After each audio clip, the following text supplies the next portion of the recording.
Jason, you lose on a night where you shoot over 60% or shooting over 60% most of the night. Is that kind of a microcosm of how things have gone for you guys in the league? Just not being able to put up enough defensive stops. Yeah, I think when you look at tonight's game, we get off to a good start. Game of runs, we didn't end the first the right way, and we kind of stalled out at 31, but they kept going. So yes, our defense was non-existent. We couldn't get stops. But I thought again in the second we go on a run.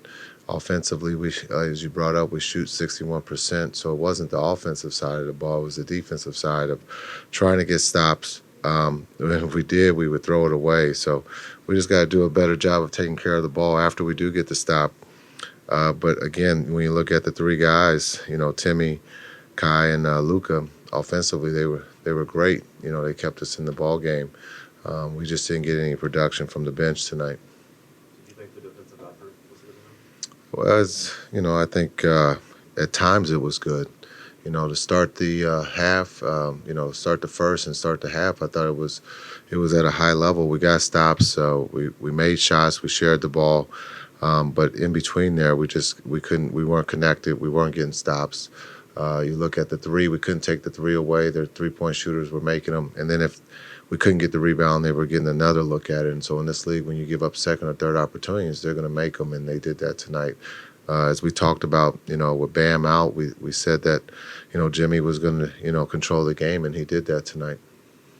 Why is the effort so consistent and inconsistent over the past few games when it's been in these must-win situations? Well, I think when you look at, a lot of these guys haven't been in this situation, so they're learning on the fly of what it means and how it feels to have to go out there to win. And most of these guys, when you talk about Josh, Maxey, you look at, Hardy, these guys are young, and they haven't been in must-win situations. And so they're learning what it means and what it means to take care of the ball, but also what it means to play defense. And tonight we scored enough points, but we didn't get any stops. Coach, how do you motivate the team with all games in front of you? You guys to be in the play now. How do you find the motivation for the day? Yeah, you look at what's at stake. What do you want to continue your season? As players, you control your energy and effort. The responsibility of going out there and playing hard for one another is at a high level right now, and unfortunately, we're just been inconsistent with that. Given that the two teams immediately ahead of you own the tiebreaker against you guys, do you feel like you're going to need to win? We got to start with just focusing on Atlanta. We got to turn the page and focus on Atlanta and figure out to get a win there. We can't worry about winning out. That's a little bit too advanced. We got to just stay what's in front of us, and that's Atlanta tomorrow. Coach, as you look ahead to the next game, what is your message to your guys as you take it one game at a time and you look to keep your head up?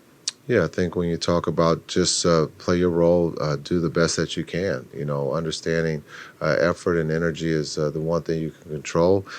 Make or miss shots is something that comes and goes. That you can't make them all, but if you put your energy in the right place, good things will happen. And so that's all we got to focus on. We're getting great looks. Just understanding our defense has to be better than what it was this evening. JaVale played the last couple games but didn't check in tonight. What were your thoughts on the center rotation, how they executed tonight? Yeah, I thought the centers were good. You look at Zeller had a really good game for them. He was probably the X factor. But looking at Maxey and Seawood and DP going with that group, we felt that was our best chance to win tonight. There was a double team, I think, early in the fourth quarter on Tyler Hero that led to a corner three. What were your thoughts on the double team execution in this kind of in that stretch? Yeah, it was a stretch where they were exhausted and understanding we weren't going to let Hero play against our bigs to put the bigs at the advantage. So we felt we had to hit. We hit. We gave up an open three in the corner. Just understanding the gamble of when we do hit, it puts a strain on our defense because you got to give a little bit more. And we just didn't do that tonight. Understanding time and score. Again, we talked about runs. We had it to 6.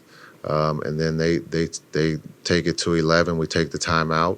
And then understanding that we got back into the game. But you got to play perfect. and we just didn't play perfect. We turned the ball over when we got stops, or we missed open shots. And you got to be able to deliver when you're behind, and we just didn't do that tonight. Over the last few like clutch losses, I guess you could describe them as. Kyrie Irving, I think he spent a lot of time like in the corner, I guess you could say. What are your thoughts on kind of how the offense in those situations is kind of like integrating him and kind of developing? Yeah, I think when you have those type of players, when you have Luka's going and putting Kai in the corner just to create space. He's one that will create space. He's patient enough to understand the ball will find him at times. And so I thought with Luka and Maxi, or Luka and DP in the pick and roll, or Timmy, it created a problem for the defense, and understanding that Luka was great getting downhill layups, or he created open shots. So sometimes you use great players for gravity and creating space, and that's what Kai did there late. Thanks.